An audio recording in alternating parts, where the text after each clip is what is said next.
Hola, ¿cómo están? Cordial saludo. Mi nombre es Angerly Yesenia Palacios Suárez y hago parte del programa de Sociología de la Universidad UNAD.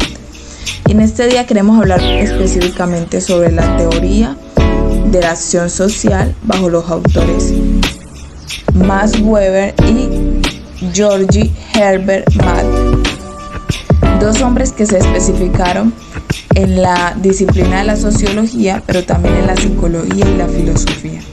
Y queremos saber su perspectiva en la acción social. Lo primero que debemos de saber es que el planteamiento de cada uno de estos autores fue totalmente diferente. Tuvieron unos matices parecidos, pero tuvieron diferencias. Y específicamente estas diferencias se basaron en que un enfoque era racional y el otro no racional. El enfoque de Max Weber fue racional, porque basaba el trabajo que él exponía en que las personas tienen una acción social bajo una intención. Más George hablaba que no hay acciones sociales intencionales y que cada acción social es determinada en medio de la simbología que se genera en medio de un ambiente grupal. Lo que trataba de decir George es que nuestras acciones son más bien estimuladas por nuestros estimulantes emocionales, pero nunca porque nosotros ya hemos planeado racionalmente esa acción. El señor Max Weber habla específicamente sobre la acción racional con arreglo de fines. Esta es aquella en la que el individuo calcula racionalmente los medios eficientes para alcanzar un fin determinado. Una persona que decide estudiar, por ejemplo, para obtener un título universitario y mejorar sus oportunidades de vida, esto es una acción social. Pero también hablaba de la acción racional con arreglo a valores.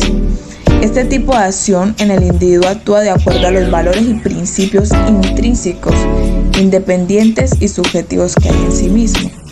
Por ejemplo, alguien que dona dinero o un órgano está teniendo una acción social de acuerdo a sus valores intrínsecos. Está la acción afectiva.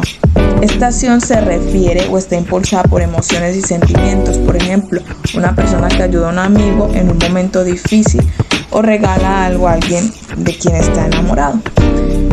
O está la acción tradicional, y este tipo de acción se basa en la costumbre, la rutina o las prácticas heredadas. Por ejemplo, seguir las ciertas normas sociales o religiosas simplemente porque de esta forma me lo instruyeron y está determinado por la costumbre en la que crecí.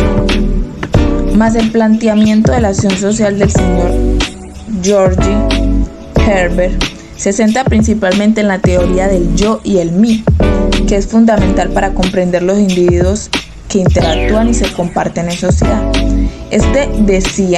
Incluía que el ser humano iba desarrollando los matices de su comportamiento en sociedad, no por algo racional, sino porque el ambiente que había a su alrededor establecía en él un comportamiento, unas conductas que le permitían desarrollarse en medio de la sociedad. Decía que el yo y el mí se desarrollan a través de la interacción social con otros individuos en la sociedad. Esta interacción implica una toma de perspectiva. Los individuos aprenden a ver el mundo desde el punto de vista de los demás. O sea, yo me defino desde lo que otras personas hablan o piensan de mí. ¿Qué semejanzas o diferencias veo en los planteamientos de estos dos autores? Específicamente en las diferencias veo que el señor Weber, a diferencia de George, siempre se enfocó en que los seres humanos eran personas que siempre tenían una determinada acción de acuerdo a una cosa ya, a una idea ya planteada. O sea, esas personas planeaban cómo ejecutar y accionar en medio de la sociedad, ¿sí? Ya sea porque tenían una intención buena o una mala, pero es algo que se planteaba y se planeaba antes de ejecutarse en medio de la sociedad. más la teoría o el enfoque de la teoría de la acción social.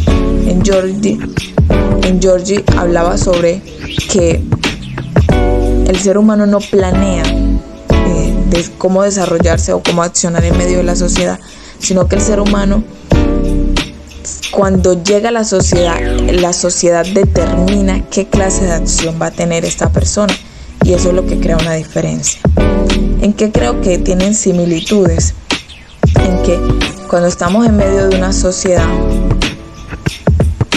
el ser humano siempre está buscando no solamente complacerse a sí mismo, sino que está buscando que el resto del mundo sea construyendo lo que yo quiero mostrar, lo que yo quiero ser delante de ellos, porque el ser humano siempre está buscando vivir bajo un pensamiento en la aceptación de un contexto.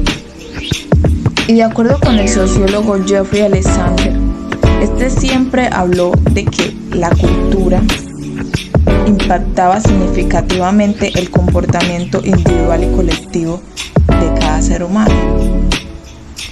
A través de símbolos, de códigos, esto hacía que estas prácticas fueran compartidas y que el ser humano, aquel individuo, supiera cómo moverse en medio de la sociedad de acuerdo a la cultura que se estaba gestando, la cultura que estaba establecida en medio del lugar que esta persona crecía. Entonces esto tiene que ver mucho con estos dos autores anteriores, que es Max Weber y el señor Georgi. ¿Por qué? Porque este sociólogo planteaba de que la cultura y lo que nos rodea nos ayuda a desarrollar el comportamiento en medio de sociedad. Y esto lo plantearon estas dos personas en la parte donde de Weber, cuando hablaba de que hay una acción tradicional que es enfocada específicamente en las tradiciones culturales y religiosas. Entonces yo voy a tener una acción basada en la costumbre o la rutina que vengo trayendo desde mi cultura. Pero el señor Georgi, obviamente para enfatizar en lo que decía el señor Jeffrey, planteaba de que el ser humano iba adaptándose, iba acomodándose al modelo que se presentaba en medio de un colectivo. Entonces yo me iba acomodando, iba percibiendo mi vida de acuerdo a lo que ellos veían de mí. Entonces yo creo que esto tiene que ver mucho con el enfoque que le dio el señor Jeffrey Alexander, porque en la sociología siempre se enfoca en la cultura y el comportamiento del hombre en medio de sociedad. Y estos hombres tenían eso en común. Muchas gracias. Hasta luego.